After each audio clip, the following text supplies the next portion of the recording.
Hi, this is Roston with Luke 10 Organization. I am here with Toni. How's it going, Toni? Hey, it's going great, thanks. This is Toni Daniels. She is, well, actually, I'll let Toni tell you more about herself. Toni, tell us about yourself. Okay, I'm Toni Daniels, and I am a relational coach and trainer with Communitas International.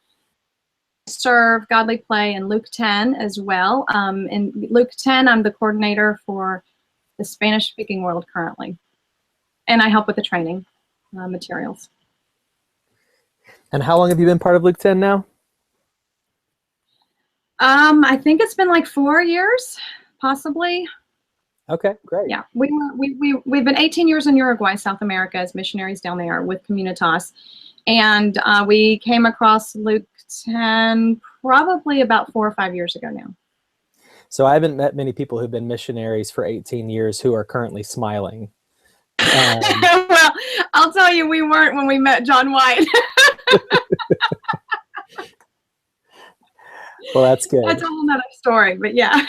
Well, I hope that through this conversation, everyone can understand a bit more why you guys are smiling still after 18 years in missions.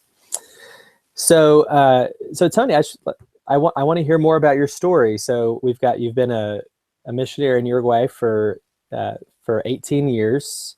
Is that what you said? 18 years. Mm-hmm. And am I saying Uruguay right? Uruguay. People say it different ways. Uruguay. So you've been there for 18 years. You've been part of Luke 10 for 4 years.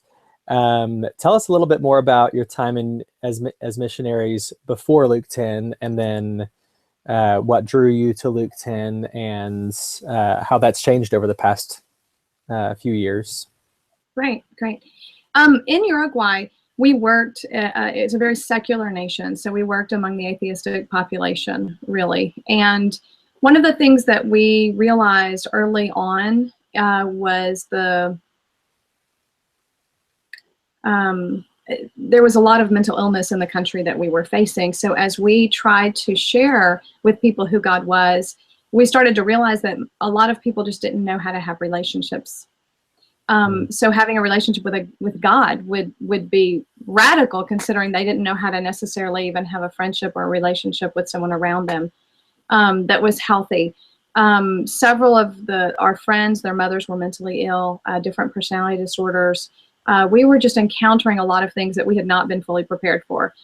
And so my husband and I both also realizing that our resilience was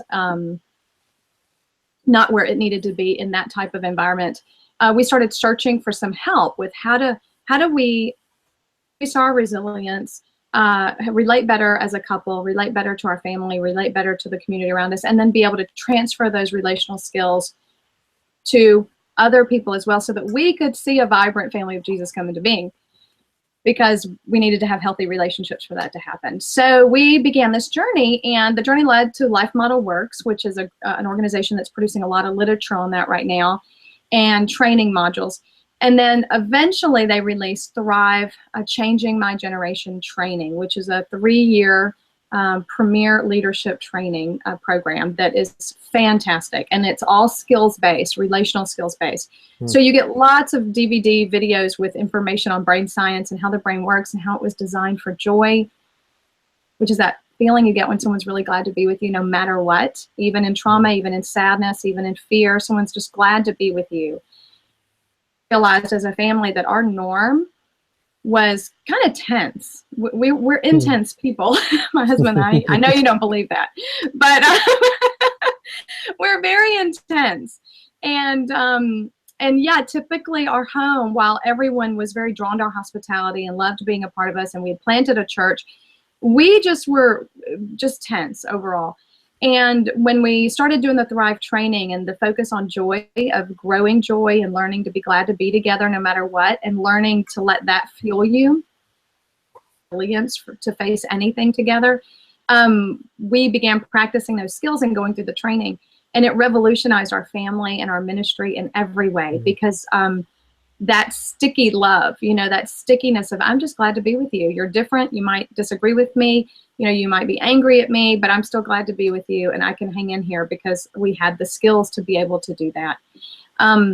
So after doing the Thrive training, most of our Thrive training, and starting to live that out in our community, in our church plant down there, these are skills that everyone needs. And we need these in the church especially, because how can we have a relationship with God and a relationship with each other, which is what being church is all about, when we don't know how to have relationships? And we would look at different organizations and different church communities, and we would see a lot of personality disorder tendencies, narcissism, and people abusing their control and their power, and immaturity, you know, and emotional immaturity. So we're searching for a way to be the body that would teach these skills in a natural way, and also become self-propagating, because the skills can easily be passed from one person to another in a relationship. So we knew that it could be done, but we weren't seeing any church models that were doing it.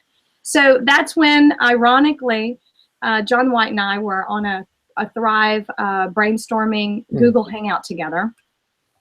That, you know, he didn't even really know much about Thrive at all. I don't know how he got on that call. And I saw him lead in that meeting. He led with such incredible skill that I like texted him on the side, and I said, I don't know who you are, but I want to get to know you. I think you have skills I need. And so we connected immediately after the call, and he became my husband and our mentor that day. And we haven't parted ways since. We've stuck by his side. So, and as we discovered Church 101, and as we discovered the rhythms of Luke 10, we were blown away with how many relational skills that they've identified. 19 relational skills that are necessary for a leader to lead effectively. And in one call doing Church 101, you could theoretically practice almost 15 of those relational skills together. So it blew my mind how, with a simple check-in and listen, eventually that we could practice these skills together, and no one even had to say we're practicing brain skills. So we were living the body in a way that promoted these skills. And of course, as we trained leaders, we would teach them what those skills are and how they can teach them to others as they lead well. So we saw a beautiful marriage in church planting and brain skill training, relational skill training. And that's my passion, is skill training. I love to train people in skills and walk with people through that, but specifically in a relationship with God as well. So we transitioned to the States not long ago because our oldest daughter needed to go to high school and kind of ground herself here in the U.S. So that's when I went full-time into ministry, because my kids were in school. And I'm overseeing South America now for Luke 10, but in Communitas, just Uruguay, I'm running the Uruguay project down there still. We have a training center down there, and I continue to oversee that. But I've joined Luke 10 in a larger capacity to be able to train leaders for leader teams, and that is very exciting. So that's really good. Thank you. So one of the things that I heard you say a couple times is that during the basically just the normal things that we do in Luke 10, there's opportunity to practice, I think you said 15 of the 19 brain skills that were identified in the Life Model Works. Was that right? Yes. So if that's the case, you know, give us a couple of examples. What would be a couple of these brain skills that are just kind of intrinsic to what we do in Luke 10? Awesome. So sharing joy is the first one. And most Christians, I realized, and I was one of these too, I'd heard about joy. I knew it was some elusive sensation or feeling I was supposed to get that was not based on circumstances, spiritual, whatever. But like, that was it. It was so ambiguous, and I didn't know how to get it for myself. I just knew it was out there and I was supposed to have it. But it is so important. Because it is the key to resilience. And the brain science kind of defined this term, and for me, it just brought everything into perspective biblically. They said that joy is the feeling, the sensation you get when someone's glad to be with you no matter what. So babies, we grow it with our children naturally. We play peekaboo with them, and we're joyful, and that grows their brain, and it literally grows parts of your brain that get bigger when that happens. And then during the second year and third year of life, you're supposed to be able to get back to joy from different emotions, from fear, from anger, from sadness, from hopeless despair, from shame. So the first year of life, you grow joy. Second year, third year, you experience all these difficult emotions and you get back to joy because someone's glad to be with you. And so that's joy and quiet, being able to quiet yourself are the two most important skills. And we practice that in a check-in easily when we can share our feelings with each other and people are glad to be with me, meaning they don't want to fix me. They don't need to correct me. They don't need my fear to go away, and they don't need to shame me either and tell me that I need to trust God. Like, they're just happy to be with me no matter what state my heart's in right now. And that's joy. And that creates safety, and it creates belonging. That sharing of joy is one of those aspects. And another one, simple, is simple quieting. When we take time sometimes together to listen to Jesus together, and we take 5 minutes of silence together, that's powerful stuff for your brain to actually practice doing that. And especially if you're doing it with a church of two every single day or as close to daily as possible. So that's simple quieting, simple joy, creating appreciation. So as we get into leader teams, for example, we're practicing appreciation by telling 2-minute stories. And that is off the charts for belonging to a group and also resilience. And then family bonds, learning how to healthily belong to a family. Our generation, what family bonds look like. And honestly, almost every bond is a sexual bond at this point because they don't understand family bond, and it's so devastating. So this two and three, being together, learning to practice joy and appreciation. In this context, you learn how to have a family bond and what that looks like and what that is. Heart sight, learning to see things from God's perspective. And we have to train ourselves to be able to listen and sense God's perspective. So those are just, 3 or 4 that I've named off, but there are 10 more that all come into play in those as we facilitate a meeting like that with those rhythms. This is really good. So I have a dozen questions that I want to ask around that, but I have a feeling that if I do that, we'll get a little bit too much information packed into a small amount of time.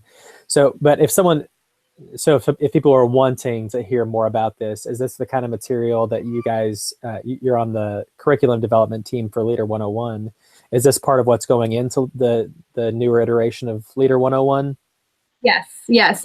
We're hoping that Leader 101, while having some very good church planting skills and leadership skills and coaching skill training, it will also include some of these practices to develop these 19 relational brain skills as well. That's exciting. Well, and so I think back, one of the very first things that you said when you were talking about your time in Uruguay, basically a direct quote, a lot of people didn't know how to have a relationship. And then you were talking about the way that your family was moving away from tension and away from anxiety and into a more, you called it sticky love. I mean, even if someone doesn't pick up on a lot of the church planting skills, to me that sounds like church planting skills plenty. Yes, it is. So a big encouragement I think that comes from this is for people to be watching out or for people to be diving into the Leader 101 training. A couple more questions I wanted to ask you. So when we were talking before, you said that you have a book, and I wanted to hear a little bit more about that. Yes, and I was going to promote another book, and I just had it right here in front of me. Oh, here it is. I was like, where'd it go? So this one's mine. It's called Back to Joy, Jesus into Emotional Health and Maturity. It's actually an audio, which to me is much better. It's me reading it, and but it's a hard read, I think, because it's so personal. It's journal entries over the last 18 years where I've encountered Christ. And you see how Thrive changed my life, and how appreciation and a manual approach, which you'll hear in here, right around chapter 11 is when all of this kind of came together, and it blew our family identity off the charts, and how, and personally my own identity. So that's just fun as far as what do these look like when you start applying them in your life? What happens to you? So you get the inside scoop of what happened to me. But as far as on these skills, this book is fantastic, and it'll be in the training as well, but it's Transforming Fellowship, the 19 Brain Skills That Build Joyful Community by my friend Chris Coursey. He knocks it out of the park with this book. I was very, very impressed with that one. So I've been recommending that one for people who just want to know, what are these brain skills Tony talks about? What what are they? Because he just breaks every one of them down and explains them. So it's very, very useful. And he gives some exercises as well, but I think we'll expound more on exercises in the leader course. Okay, well, very good. Well, I'll include links to both of those books in the in this newsletter. Is there anything else you'd like to say to the folks before we sign out? I don't guess so. I guess that's it. Well, thank you, Toni. This has been really good. Like I said, I'll link to your book and to Chris's book in the newsletter, and so hopefully you'll get a few more clicks from there, and hopefully we'll have some more conversations soon. Well, thank you so much. Thanks for all you do too to help us communicate with each other better within the organization. It's really helpful. Well, good. Well, I'm actually leaving the country for 2 weeks here, 2 weeks from now. So I'm trying to bust it so that I can have all of the newsletters for the time I'm gone backlogged and set up to send out. So if it doesn't work out, I apologize to everyone in advance. Well, thank you for your diligence in that. Thank you, Toni. You have a really good day. Thanks, you too.